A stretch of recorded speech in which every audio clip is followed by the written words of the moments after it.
597. I've also been known as Dan O'Mac from Dan O'Mac's Wrestle Station. It was a video wrestling series I used to do here on YouTube, and my friend Bell and J, check him out, youtube.com/FTW Bell and J, FTWBELLINJ, all lowercase, asked me to bring it back, thought about it, and decided, yeah, I'm going to bring it back. So he suggested for my first video, I review a pay-per-view off the WWE Network. So we did a bit of a game, and we ended up with Taboo Tuesday 2005. So that's what I looked at. So I'm just going to go right into it. So Taboo Tuesday was the second of three kind of voting pay-per-views by WWE. They did Taboo Tuesday in 04, in 05, and then Cyber Sunday in 06. I thought always WWE, the vote-in pay-per-views where fans vote for things is always, it's a good idea, and it can be very exciting, but I feel like WWE always dropped the ball, either picking silly stipulations like a cage, a street fight, and a no DQ match. Well, a street fight and a no DQ match are the same thing. So you've basically wasted one of the three choices. Or sometimes it was like, you know, it almost felt like WWE, what WWE wanted got the highest amount of votes, you know? And so it always just felt like, you know, and maybe it was, I feel like a lot of people felt that it didn't matter what people voted, they were going to do what they wanted to do. And I think that's maybe why they stopped doing it, because maybe people just, I don't have facts really, but I just want to assume maybe that people just stopped voting because, you know, they didn't feel that their votes were counting.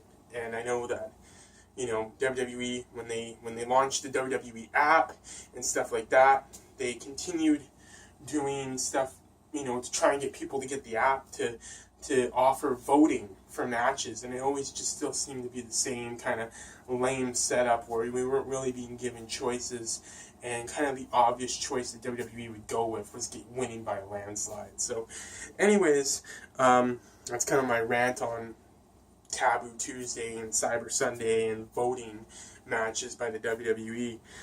So this one's starting with Rey Mysterio and Matt Hardy teaming against Chris Masters and Snitsky. And it was a decent tag. The faces picked up the win. Rey and Matt picked up the win. It was a decent tag. Nothing bad, but nothing fantastic either. It was just so-so. Then it was Eugene and Jimmy Superfly Snuka versus Rob Conway and Tyson Tomko. Conway had been beating up. Conway had been beating up on Eugene, I believe. He had also been beating up on Legends. So it was going to be Eugene and a Legend that was voted on, going against Conway, Rob Conway. And then eventually he got Tyson Tomko as a partner, and so it became a tag match. And if you don't remember Rob Conway, I mean, I feel like, you know, you should YouTube him. He had a very Rick Rude kind of look, and I'm surprised he didn't have more success than he did in the WWE. I don't know what he went on to do, like, in independent wrestling, but as far as success in the WWE, I'm kind of surprised he didn't have more. But Eugene and Snuka would win this match. Snuka would get his moment of doing the Superfly splash on, I believe it was Tomko, or it might have been Rob Conway. Regardless, Eugene and Snuka picked up the win. Then it was Mankind versus Carlito. Foley and Carlito had been feuding, and the fans got to vote for which face Foley they wanted to see. Mankind, Dude Love, or Cactus Jack. The fans voted Mankind, and Mankind won with the Mandible Claw, with Mr. Sacco that had a wig on it like Carlito. So Mick Foley, always a good entertainer, and came up with a creative Mr. Sacco to beat Carlito with. Following that was, I believe, Batista taking on Jonathan Coachman, Vader, and Goldust in a street fight. The other choices were like a verbal debate and like an arm wrestling competition, and it's like, come on, like, even if, like, obviously people are going to vote for a street fight, but you know what, if you're going to offer this pay-per-view for people to have a chance to vote for what they want to see, give them something they actually want to vote for. Who would vote to see Coach take on Batista in a debate? This is wrestling. We want to see some action here. So, anyways, it obviously went to the obvious choice of the street fight, and Batista was victorious against Coach, Vader, and Goldust. It was a short and simple match, and if anything, it was simply just a time filler. I think actually what was supposed to happen was it was supposed to be Coachman against Austin, and something happened there, and Austin didn't make the event. There goes my dog barking like crazy. And I think they just had to do a Band-Aid. They needed to provide something for the pay-per-view, and I think this was just a patch-up job. Next, our main event is Cena versus Cena versus Kurt Angle versus somebody for the WWE title. And that somebody was going to be voted on by the WWE fans. The choices were HBK, Big Show, or Kane. Whatever two weren't selected, they would team up to take on the tag team champions of Lance Cade and Trevor Murdoch for the tag team titles, the world tag team titles. Because we were in a brand split then as well, where there was WWE tag titles and world tag titles from WCW. So HBK, as I just spoiled, was voted, and so it would be Cena versus HBK versus Angle later in the night. So then, it would be Big Show and Kane versus Lance Cade and Trevor Murdoch. I enjoyed Trevor Murdoch. I enjoyed the tag. It was a good match. And in the end, Big Show and Kane would become the tag team champions. And really, you have to think those two as tag champs are really unbeatable team. And I really can't remember who took the titles from them, but I'd have to assume that reign was a long one.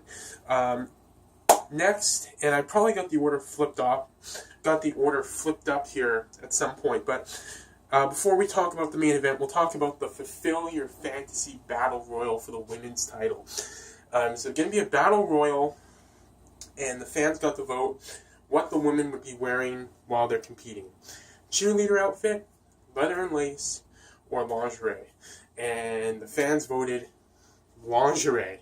And so the match featured the champion Trish Stratus, Mickie James, Ashley, Maria, Candice Michelle, and Victoria.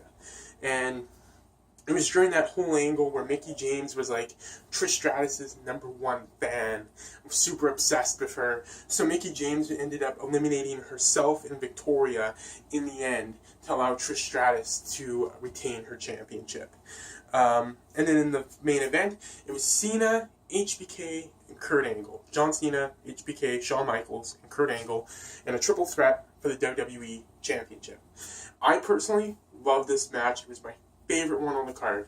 They did a good job of the triple threat of rotating each other in, so it wasn't just the three of them just kind of smacking at each other. Each guy did a good job of it's basically like a round robin in a way, and each guy did a good job, or rather they all did a good job of rotating each other in and keeping things fresh for the whole match.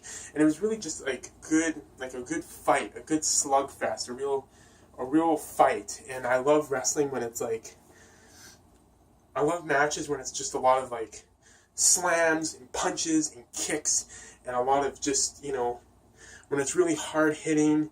I mean, I like cruiserweight stuff, I like high flying, but sometimes I like a good match when it's just kind of,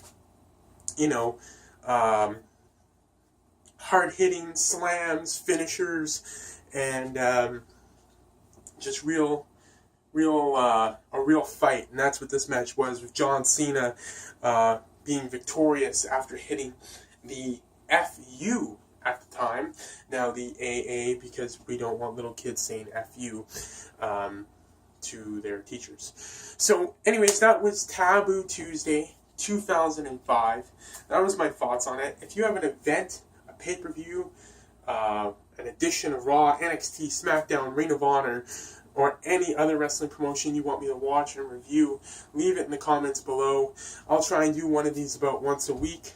And for now, I am Dan O'Mac. This is my wrestle station, I suppose you could say. And we will catch you next time.